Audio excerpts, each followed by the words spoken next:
Hello and welcome to the launch broadcast for They Go Up So Fast, Rocket Lab's 19th Electron mission. It is Tuesday, March 23rd here in Auckland, New Zealand, where we're joining you from Rocket Lab's Mission Control Centre. We're in the final minutes of the countdown to liftoff from Launch Complex 1, currently scheduled for 11:30 New Zealand time.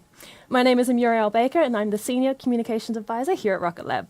And I'm Scott Moeller. I'm the Propulsion Engineering Manager in the Propulsion Development Department for the Electron's 3D printed Rutherford engines, and I am thrilled to be joining you for another Electron launch. Today's mission is a special one, as it will tip us past 100 satellites deployed for our incredible customers. With 6 satellites on board, plus our very own Photon spacecraft, today's deployment sequence will take place in 2 parts. First, Electron's Photon spacecraft will act as a kick stage to deploy 5 satellites to a 550-kilometer circular orbit.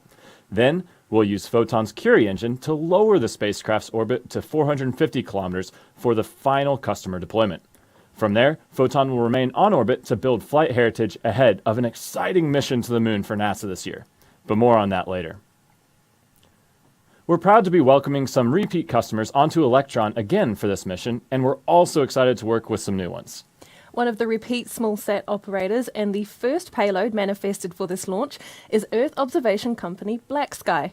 Their Gen 2 spacecraft will become part of a constellation to deliver real-time global monitoring from space for public and private organisations. We've also got 3 Australian small satellite operators on board Electron today. The first is from Fleet Space in South Australia, who first flew on Electron in 2018 on our It's Business Time mission. Fleet Space are building out an Internet of Things constellation in low Earth orbit, which their Centauri 3 6U nanosat on this mission will soon join. This satellite will also support the 2023 Seven Sisters mission out of Australia that will investigate new resource exploration techniques for Earth, the Moon and Mars in support of NASA's Artemis program.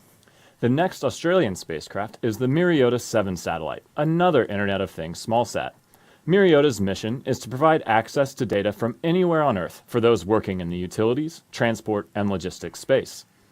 The third Australian satellite is the M2 satellite built by the University of New South Wales Canberra Space. Working with the Royal Australian Air Force for this mission, M2 will bring together technologies that cover Earth and marine observation, quantum computing, artificial intelligence, and communications.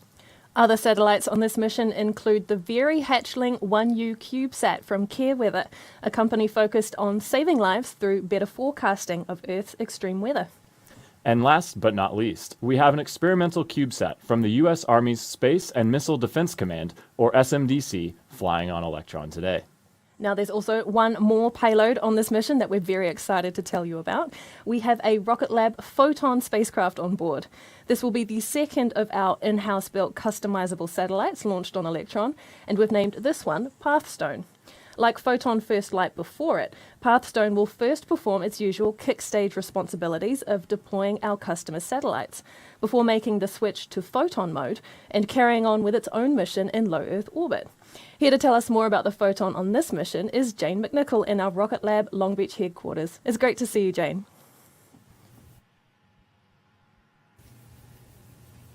Thanks, Muriel. My name is Jane, and I'm a Mission Integration Engineer here at Rocket Lab. I'm excited to be joining you from our Mission Operations Center inside our headquarters in Long Beach, California. It's from our production complex here on the West Coast, where our team produces more than 130 Rutherford engines and guidance and avionics hardware for our Electron rocket every year. It's also where our team builds our Photon spacecraft and operates them once on orbit from some of these consoles in the Operations Center that you can see behind me. Photon is pretty unique in that we can first use it as a kick stage from which to deploy our customer satellites. Then we can switch it into spacecraft mode to stay on orbit and complete secondary missions. Essentially, it performs 2 functions. First, as part of the launch vehicle, then second, on its own as a standalone spacecraft. After Photon has deployed all customer payloads on today's mission, it will remain on orbit to build flight heritage for hardware and subsystems ahead of our mission to the moon for NASA later this year. The Photon Pathstone launching today has several updated subsystems from Photon First Light, launched in August 2020. The primary technical and risk reductions and goals for Photon Pathstone will be to advance test the flight computer, test GNC algorithms and flight software updates, conduct radio and Doppler ranging testing, and also validate our own in-house built solar panels. All that testing will be used to inform our most complex spacecraft mission yet, the Capstone mission, which will see Rocket Lab place a satellite into lunar orbit for NASA. Capstone will serve as a precursor for Gateway, a moon orbiting outpost that is part of the Artemis program to return humans to the lunar surface. Today's launch is another step towards this thrilling mission that our team can't wait to see launched later this year. They're counting down the minutes to liftoff, and I'm eager to go join them, so I'm going to hand it back to you in Mission Control. Thanks, Jane. Right now, we're at about T-minus 12 minutes and coming up to the go, no-go poll run by our launch director with our launch operators. That's due to begin shortly, so let's listen in now to Mission Control.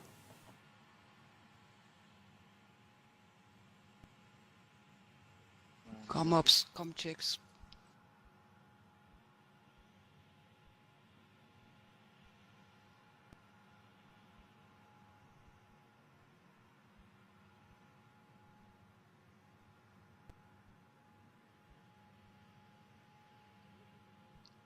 All right, and all stations LD on mission court at this time. We are proceeding with the go, no-go sequence, number 43. Stage, are you go? Stages go. Avionics. Avionics is go. Avionics up. Avionics up is go. GNC. GNC is go. Beacon. Beacon is go. T1. T1 is go. GC. GC is go. PLS. PLS is go. RSO. RSO is go. MET. Met is go. MM. MM is go. LDSUP. LDSUP is go. And exec. Exec is go. Stations LD on mission. The go, no-go sequence is now complete. We are currently T-minus 11 minutes, 17 seconds and counting. I can confirm we're go for terminal count at T-minus 10 minutes.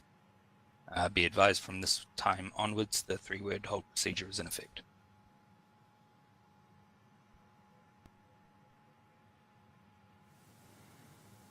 There we go. That was the green light we needed to launch, and we are go as we approach T-minus 10 minutes and 54 seconds until liftoff. Now, when it comes to missions beyond Earth's orbit, there's still a lot to learn about how humanity will further explore our solar system. But there's one particular orbit near our moon that will be a great place to start. As Jane mentioned, Electron and Photon will launch to the moon for NASA later this year in support of the Artemis program. Photon will complete a series of orbit raises using its Hypercurie engine before deploying NASA's Capstone CubeSat toward its intended near rectilinear halo orbit, or NRHO, around the moon. There's a bit more about this exciting mission launching later this year.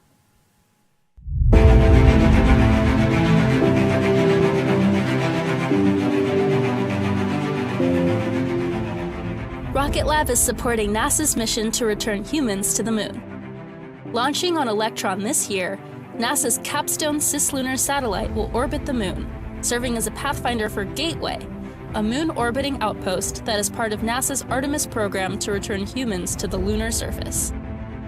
Capstone's mission is to refine our knowledge of the dynamics of a unique halo-shaped orbit, paving the way for people to follow.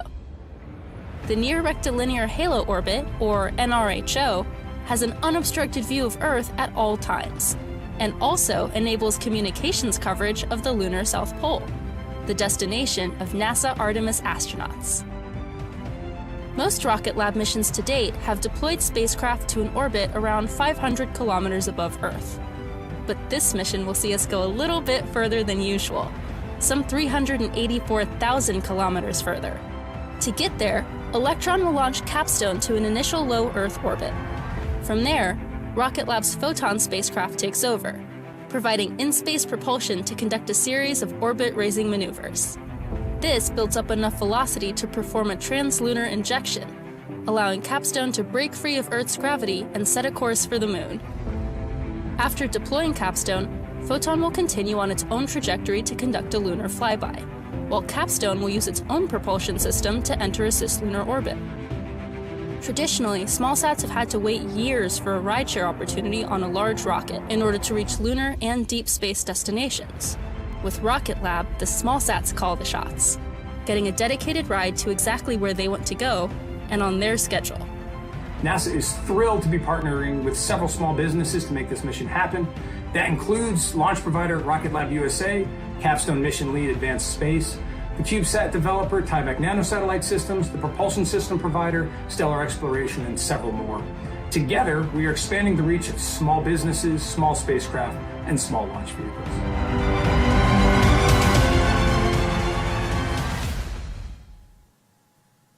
We can't wait to fly Capstone later this year, but for now we're just about 7 minutes away from our next launch, so let's check out the views of Electron on the pad down at LC1.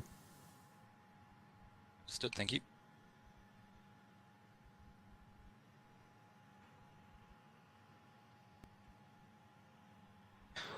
LD, avionics terminal check, sequence 45 complete. Understood, avionics, thank you. And please proceed with sequence 48, enable FTS for flight. Commencing sequence 48.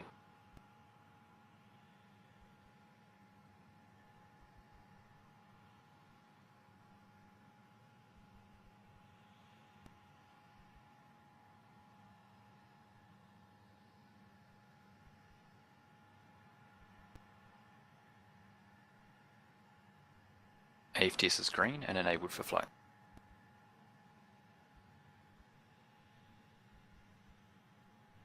Thank you, avionics.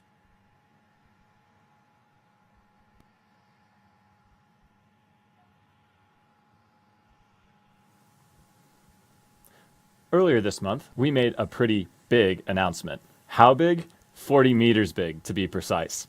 We confirmed that a new, larger vehicle, Neutron, will be joining the Rocket Lab family. The medium-lift Neutron rocket will be a two-stage vehicle that stands 40 metres or 131 feet tall, with a 4.5 metre fairing diameter and a lift capacity of up to 8,000 kilograms to low Earth orbit.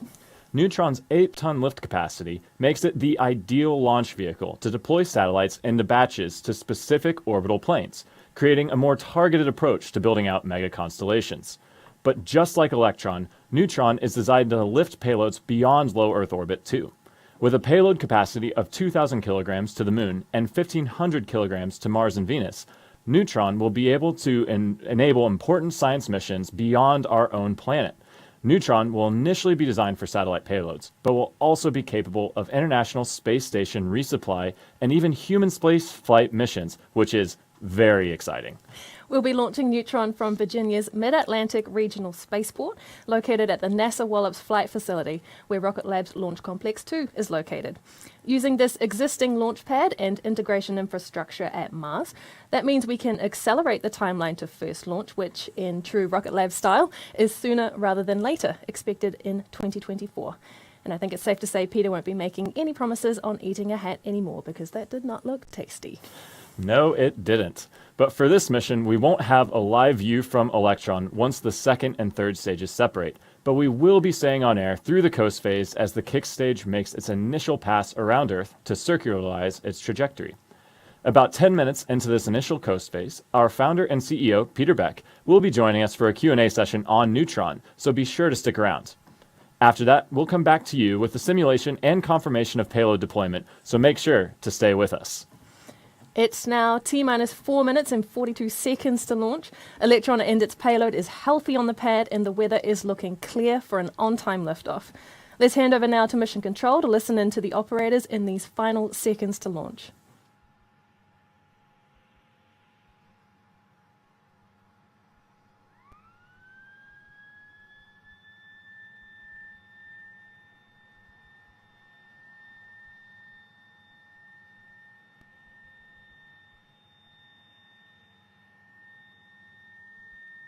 ECS is disabled, pad auto sequence is armed, pad is ready for launch. Copy GC, thank you.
stations, this is LD on mission. From now on, there should be no red flags on your critical LCCs. Beacon LD mission. LD beacon. Please confirm flight computer as goes green. Confirmed. And please lock the auto sequence and confirm. Locked. Stations LD on mission, we go for auto sequence start at T-minus 2 minutes. And at this time, I can confirm LD is go for launch.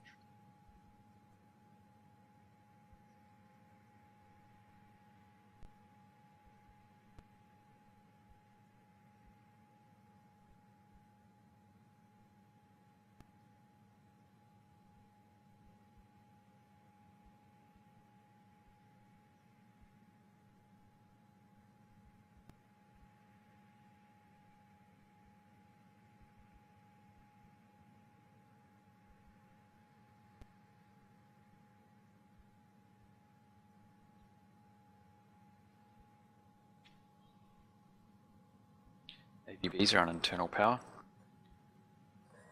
All stage power is disabled. The vehicle is on internal power.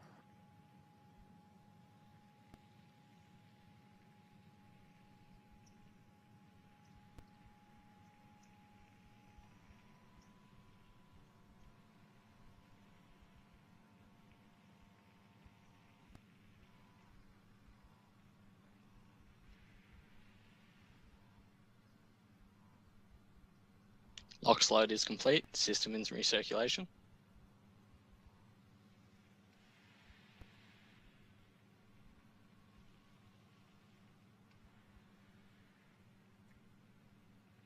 Stage 1 anti-geysering is disabled.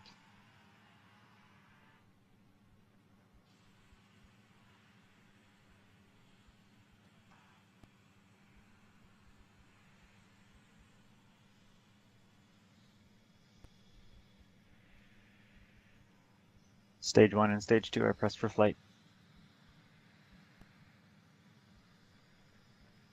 High flow engine purge is enabled.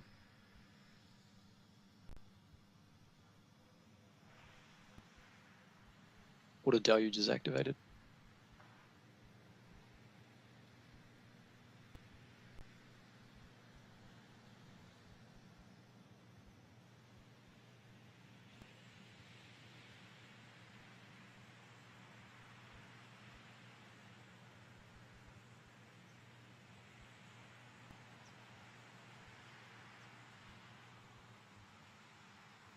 Ten, 9, 8, 7, 6, 5, 4, 3, 2.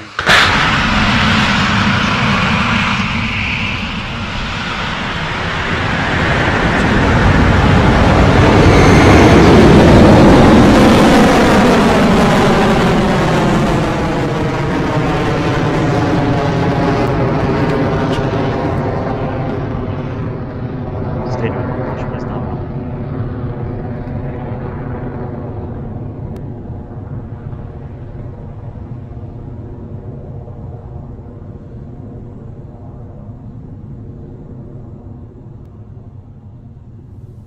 They really do go up so fast, with a beautiful liftoff of Electron from the pad at Launch Complex 1.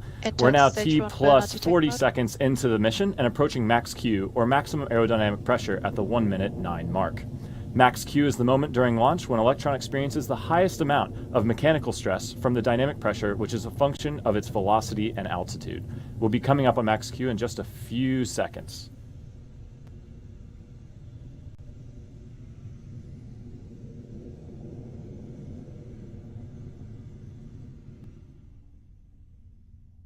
Vehicle past maximum dynamic pressure. And there's the call that we've successfully cleared max Q. All is looking good with our trajectory, and Electron is performing nominally.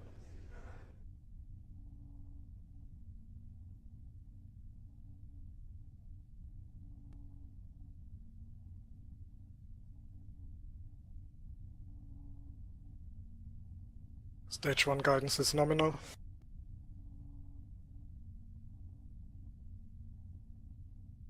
AOS Chatham Station.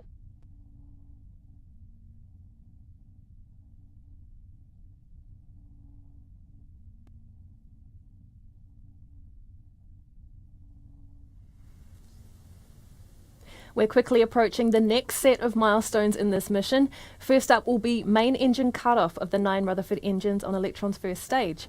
This is when the engines throttle down before the vehicle separates into sections, or what we call stages.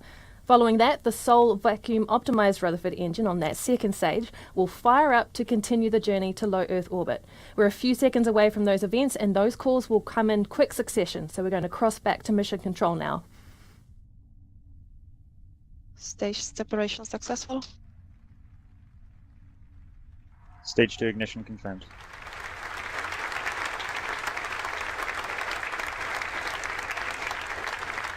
And you've seen it on your screen there. We have had a successful MECO, first and second stage separation and ignition of the Rutherford engine on Electron's second stage. Coming up in a few seconds, Electron's fairing will separate. The fairing is the casing at the top of the rocket that protects the satellites as they travel through Earth's atmosphere. Fairing jettison succeeded. And, High voltage battery discharge. and there they go. The fairing has cleanly separated and Stage 2 fallen away propulsion from is Electron, nominal. which is continuing on a nominal trajectory. Stage 2 guidance is nominal.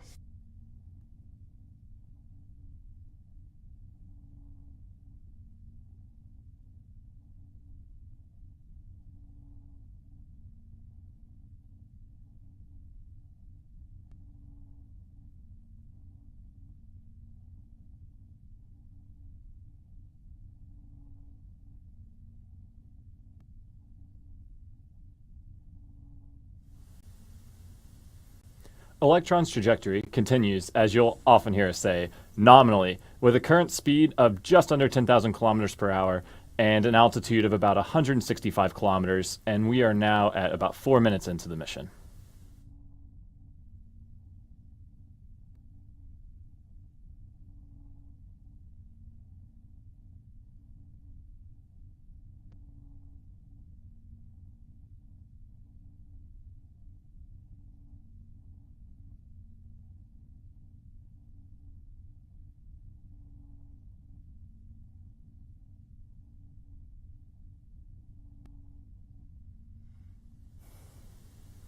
Some absolutely stunning views of Earth from Electron's Stage 2 camera. The journey toward low Earth orbit is going smoothly so far, and we're about a minute away from battery hot swap.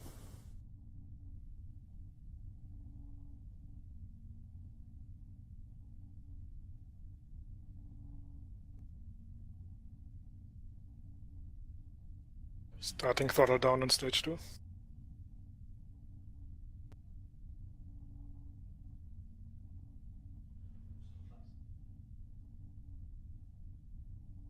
Stage 2 propulsion remains nominal. High voltage battery discharge nominal.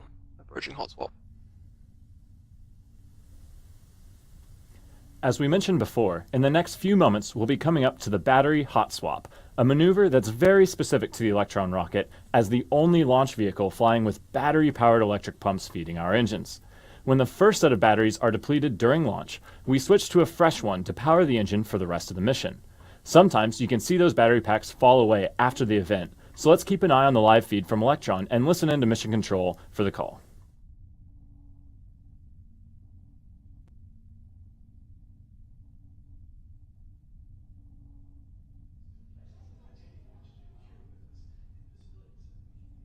Battery jettison confirmed.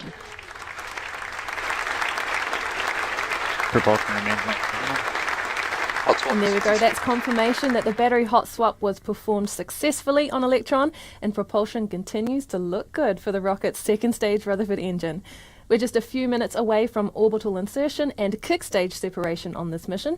Electron is currently traveling at over 15,000 kilometers an hour and at an altitude of 276 kilometers above us.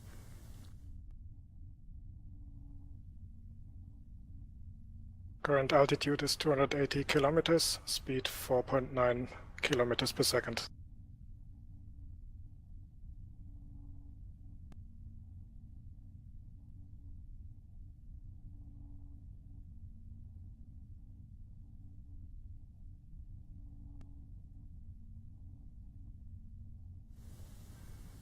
If you're just joining us, we have had a successful liftoff of our They Go Up So Fast mission. About 2.5 minutes into flight, we had main engine cutoff, stage separation, and stage 2 ignition. We're coming up on separation of the kick stage at around T plus 9 minutes.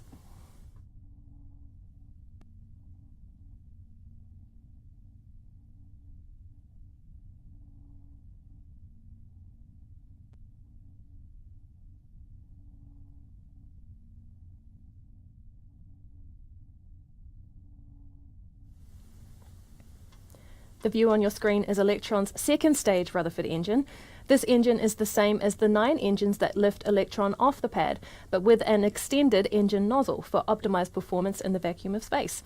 We are looking good for SECO or second engine cutoff shortly.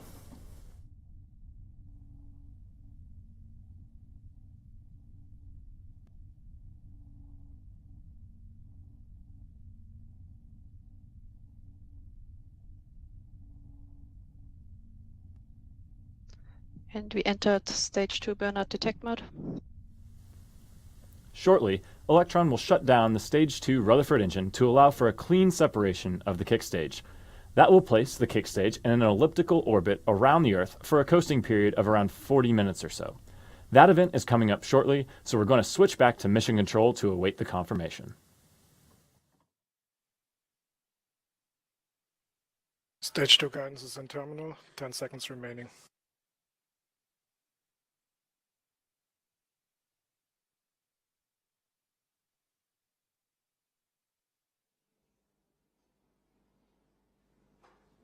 SECO confirmed. And stage 2 separation confirmed. And now transfer over to engine.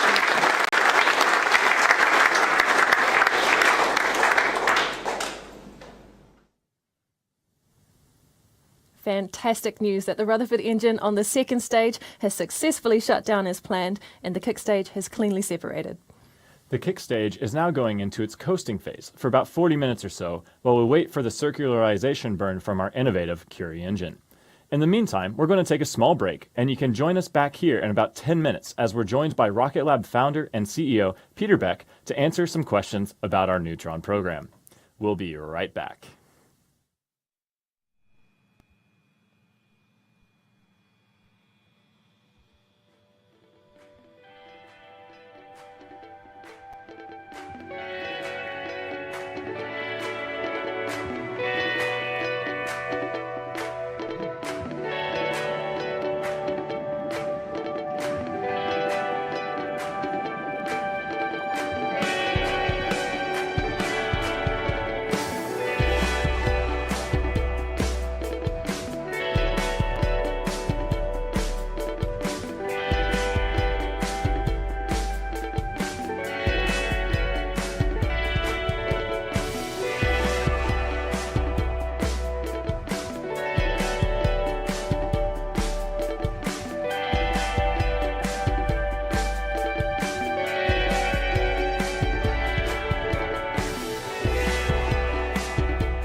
Hello again, welcome back, and thank you for joining us for this 19th Electron mission. Electron successfully lifted off at 11:30 local time and completed all of the key milestones of launch, including passing through max Q, main engine cutoff, first and second stage separation, ignition and burn of the second stage, and final separation of the kick stage from Electron ahead of payload deployment. Right now we're in a coasting phase, heading to the optimal position above Earth to deploy the 6 satellites on this mission, expected to occur in about 40 minutes or so. But while we wait, I am joined here in the studio by Rocket Lab founder and CEO Peter Beck to talk about our new rocket joining our launch vehicle family, Neutron. Peter, thanks for taking the time out of Mission Control to talk to me. My pleasure, Mira. Now, for those of you who might not be familiar with Neutron, Peter, why don't you tell us about the new rocket and why right now is the good time to build it?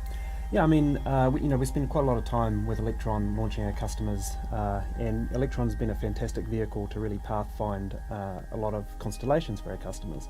So the conversation sort of went like, look, Pete, thanks very much for getting our first one in orbit, but actually now we've got a whole bunch of them we need to get there.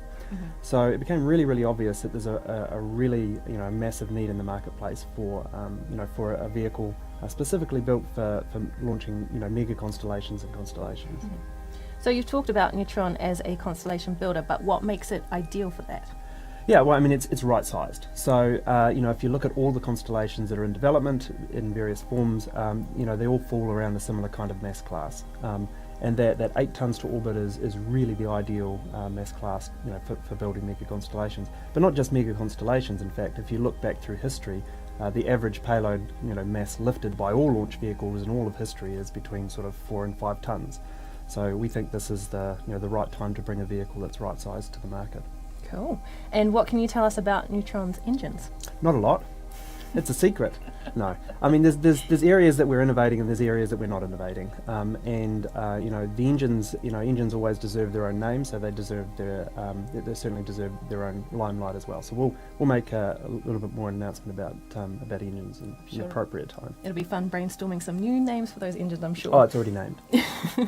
Have you? So tell me why you've selected Wallops as the launch site for Neutron. Yeah, so Wallops is actually it's a fantastic mid-inclination site, and mid-inclination is really, really important for the majority of launch. We're able to leverage Pad 0A and the wonderful team there at Virginia and Wallops Island. Obviously we have the home of Electron there, so it made perfect sense to also put Neutron there as well. And one of the interesting things that if you start to look at launch vehicle design, you find a lot of launch vehicles kind of asymptote around that 3.9 meter diameter, and that 3.9 meter diameter is really a function of the lowest bridge between California and Florida. So we didn't want to use that as a design constraint for Neutron. So makes sense. Yeah, so we were looking for a launch site that we could also manufacture near as well. Cool. And what is the biggest hurdle for you at the moment for Neutron's development? Well, the biggest hurdle is for Rocket Lab is always talent. So I don't want to turn this into a shameless talent plug, but I mean, in all honesty, that has always been our throttle, is how quickly we can onboard people. The bar is high, and we're unashamedable that the bar is incredibly high at the company.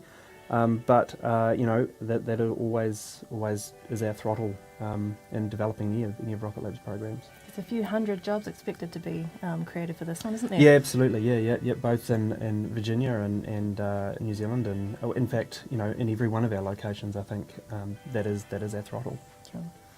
And how is the hat? Do you expect to be eating any more anytime soon? Well, that's why I made sure that we talked about human spaceflight and all of the things that we could possibly do in the future in one hit, because that hat was just not tasty. And as you know, Muriel, it took 2 takes, so there was actually 2 hats consumed in the making of that video. So, not looking for that again. Also, Neutron's capabilities, it's going to be reusable, isn't it? Yeah, so that's probably the biggest fundamental difference between Electron and Neutron. So, Electron was all about how do we make the most manufacturable rocket. Neutron is how do we make the most reusable rocket. There's a bunch of things about, especially the first stage, that as we announce a little bit more about the program, people will be, I think, quite surprised with some of the innovation that's in that first stage. Because it really is, it really is about how do we make the most reusable, not serviceable, the most reusable launch vehicle in the world. And speaking of recovery, can you tell us anything more about when we'll next see another Electron under a parachute? Yeah, not too many missions away actually. So I was down sitting inside the stage there earlier in the week, and it's looking super good. So parachute was about to be packed into the stage, and all of the little thrusters and everything were on it. So it's all looking very good. And the next recovery mission is with a significantly upgraded heat shield. So the previous recovery missions have been basically, with upgraded block upgrade of stage 1 with reaction control systems and guidance systems and things like that. But we never really addressed the handling the thermal loads that we expected, because there was kind of no point, because unless you can control the entry of the stage, it's kind of irrelevant. So this one has a much more significantly upgraded heat shield, and so we're expecting much better performance and hopefully much better condition of the stage when we go and pick it back up. How exciting. Any helicopters with this one? Will you be piloting a helicopter? No, I'm nowhere near good enough to I'm kidding myself to think that I was a good enough pilot to catch one. But no helicopters in this mission. Basically, we're going to splash them down in the ocean until such a point as actually the stage is what we would consider completely reusable. At that point, we'll bring in that extra element of logistics with helicopters. Very nice. Hey, thank you, Peter, so much for joining me here. It's such an exciting time to be part of the team, and I personally can't wait to be front row and centre to watch Neutron launch from Virginia. Yep, no, it'll be great. Thanks very much. Now, back to the mission at hand, of course. We have another 40 minutes or so to go until the first payload deployment for They Go Up So Fast. This coasting graphic will keep us on track for where above the world is the kick stage, and we'll be back on your screens as we gear up for that first deployment, so see you shortly.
Hey, and welcome back. Thank you for joining us for the 19th Electron mission. If you're just now joining us, we've had a successful liftoff. Everything has gone nominally, and we're currently in our coasting phase of our kick stage, waiting for the Curie engine kickoff. So that'll be approaching at about T plus 59 minutes, and we'll be burning for about a minute. And then we'll just be waiting for mission control to hear those calls and get a successful relight here momentarily. So stick with us, and we'll be checking back in shortly.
Hello and welcome back to Rocket Lab's mission. They go up so fast. If you're just joining us, Electron successfully launched today at 11:30 local time from Rocket Lab Launch Complex 1 in New Zealand. We completed first and second stage separation, successful ignition and burn of the stage 2 Rutherford engine, and then a final separation of the kick stage ahead of payload deployment. Very soon, this third stage of the rocket will perform a short burn of its Curie engine to circularize its path around Earth, ready to release this mission's satellites to their ideal positions. We are at T plus 47 minutes into the mission, and we're just waiting now for that engine burn, which is expected to occur shortly.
Mission confirmed.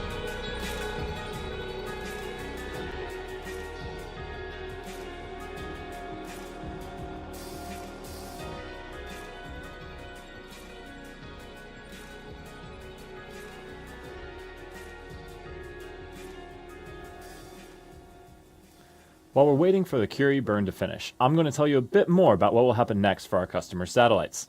With 4 of the satellites on this mission set to join their respective small-sat constellations, pinpoint payload deployment is absolutely critical. The ability of the kick stage and Photon's Curie engine to perform multiple relights means we can be very specific about where all of these satellites are deployed, even though they're all flying on the same vehicle. First, Photon, operating as a kick stage at the start of the mission, will deliver the majority of the satellites to a 550-kilometer circular orbit. That deployment will occur over a period of around 5 minutes or so.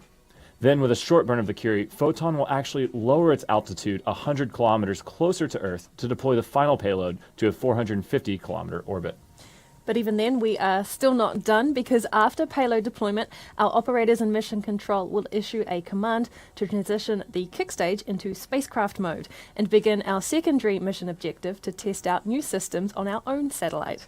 This Photon will build flight heritage across its subsystems for our capstone mission to the Moon for NASA this year, as well as our private mission to Venus in 2023. We've got some new and exciting technology to demonstrate on Photon this time, including deep space radio capability, sun sensors and star trackers, and an upgraded reaction control system for precision pointing in space. We're coming up to the release of the first satellite from Electron shortly, so let's listen in for the calls from mission control.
So we've had confirmation that the first satellite has been deployed from Electron, the M2 smallsat from the University of New South Wales, Canberra Space in Australia. Up next is the Centauri 3 Internet of Things nanosat from Fleet Space.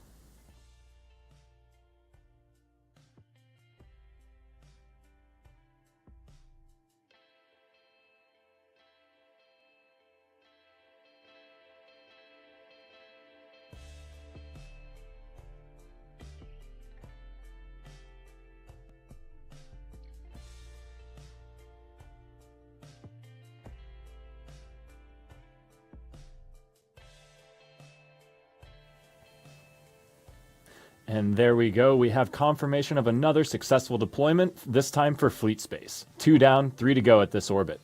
The Viri Hatchling 1U CubeSat from CareWeather is up next. CareWeather is focused on saving lives through better forecasting of Earth's extreme weather.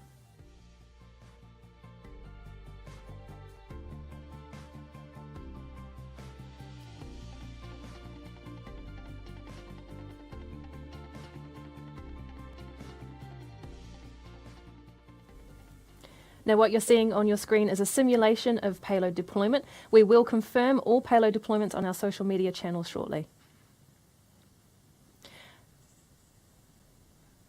Great, and there is the third payload deployed from Electron. This one is tiny, it's about the size of a bagel. But next up is the small sat for SMDC. This one is the size of a loaf of bread and is being deployed by Rocket Lab's Maxwell CubeSat dispenser.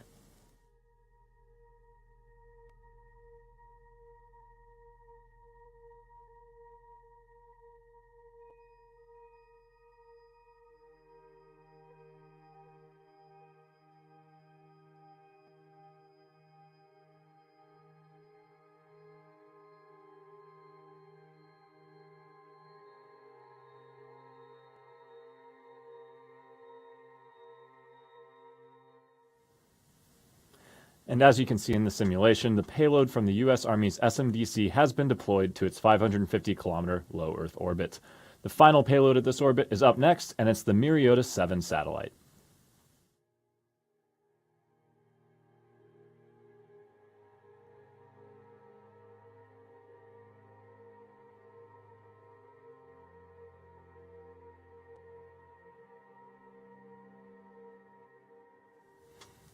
We are just waiting now for the deployment of the Myriota satellite.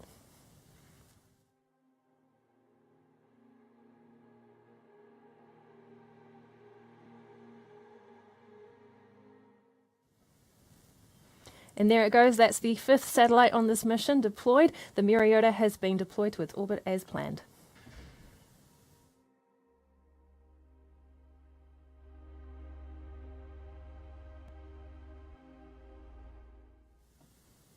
Congratulations to all of our mission partners so far, and let me be the first to welcome you to your new home in orbit above the Earth. We have one final payload to deploy on this mission, the Gen 2 spacecraft from Black Sky Global. But as we've mentioned before, we have to drop the kick stage to a lower orbit first. We'll do this with a second relight of the Curie engine to change the kick stage's altitude, and 40 minutes or so after that event, Curie will be ignited for a third time to circularize its orbit around the planet at 450 kilometers above us. Then soon after that, kick stage will transition to photon mode and remain in that orbit to test out some of the spacecraft's new technologies. We won't be live for confirmation of payload deployment, but it should look something like this. Keep an eye out on our social media channels for verification of final payload deployment and the transition to Photon later today. Now, before we close out the webcast, I want to remind you that we are still actively recruiting for over 90 roles across the Rocket Lab team. So if you've ever wanted a career in space, there is no better time than now. Head to rocketlabusa.com for more information. And a huge congratulations to the entire Rocket Lab team on reaching this awesome milestone of over 100 satellites on orbit. And a huge thank you, of course, to our mission partners for choosing Electron to fly on your mission. And a final thanks to you for joining us for this launch. I'm Uriel Baker. And I'm Scott Moeller. This is Rocket Lab Mission Control, signing off.